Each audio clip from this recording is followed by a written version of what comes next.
Predložky miesta už poznáme. Poďme sa naučiť 3 základné predložky času, prepositions of time, ktoré sa používajú s rôznymi časovými vyjadreniami. Takže tieto 3 základné predložky času sú in, at a on. Začníme s in. V drvivej väčšine prípadov sa in prekladá ako v, slovenská predložka v. No a pozrime sa, v akých prípadoch budeme používať práve túto predložku in. Budeme ju používať s mesiacmi, months, s rokmi, years, s ročnými obdobiami, seasons, no a s jednotlivými časťami dňa, times of day. Pozrime sa bližšie, čo tým myslíme. Čiže začneme tými mesiacmi. In May, v máji. In August, v auguste. In October, v októbri. In July, v júli. Čiže akýkoľvek mesiac použijete, vždy je tam predložka in.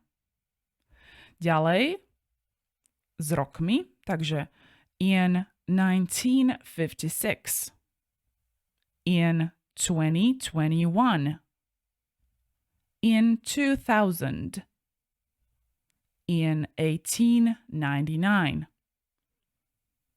Ďalej, ročné obdobia. In spring, in summer, in autumn.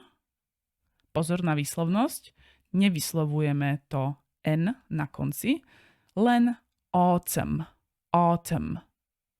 In autumn. In winter. No a napokon s časťami dňa, čiže prvá časť dňa je ráno, respektíve dopoludnia, je to in the morning, in the morning.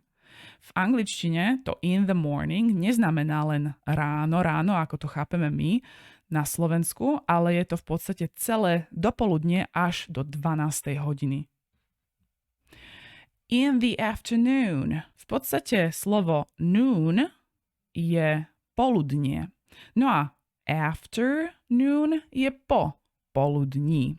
No a vždy bude tá predložka in a vždy používame aj ten určitý člen the, takisto ako aj pri ráne. Čiže in the morning, in the afternoon.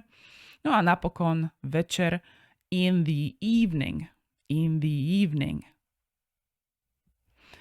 Prejdime na predložku at. Predložku at budeme vždy používať s časmi, čiže keď hovoríme niekomu, koľko je hodín, napríklad at 5, o 5, at 1:30, o 9:30, at 9:15, o 9:45. Ďalej, vo vyjadrení v noci, to bude vždy at night. Na Vianoce, pozor, nie on Christmas, ako povieme po slovensky na Vianoce, ale v angličtine je to at Christmas. A podobne na Veľkú noc bude po anglicky at Easter, at Easter. No a napokon predložka on sa viaže s dátumami, dates, s dňami v týždni, days. No a taktiež v tomto slovnom spojení cez víkend povieme on the weekend. On the weekend. Takto sa to povie v americkej angličtine. Môžete sa kľudne stretnúť aj so spojením at the weekend, čo je britská angličtina. Takže dátumy, dates, povieme on the 23rd of March. Keď po anglicky vyjadrujeme dátumy, nezabudnime, že sa pred radovou číslovkou musí vždy použiť the. Aj keď ho tu nepíšem, tak poviem on the 23rd. A opäť ďalšia preložka, ktorú nepíšem, ale ju musím povedať, je of March.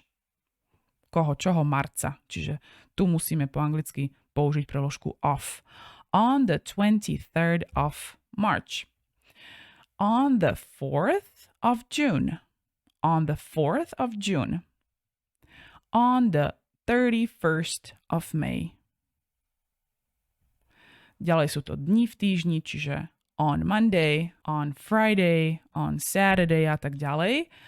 A dá sa povedať, že to on použijeme pri akomkoľvek vyjadrení, kde máme to slovo day, čiže môže to byť aj napríklad on my birthday. Je tam day, takže automaticky predložka bude on my birthday. Ak máme rôzne sviatky, ako je napríklad Valentine's Day, tak takisto to bude na Valentína on Valentine's Day. No a teraz si to ideme skúsiť, ako si pamätáte, ktorá predložka sa má použiť s akým výrazom. Povedzte mi Wednesday, predložka.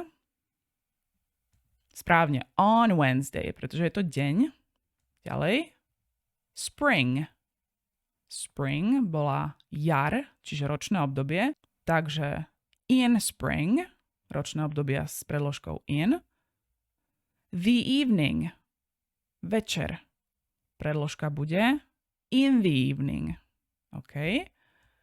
Christmas. Na Vianoce povieme nie on Christmas, ale at Christmas. 2024. Je to rok, takže v roku 2024 jednoducho in 2024. Night. V noci bude at night. December.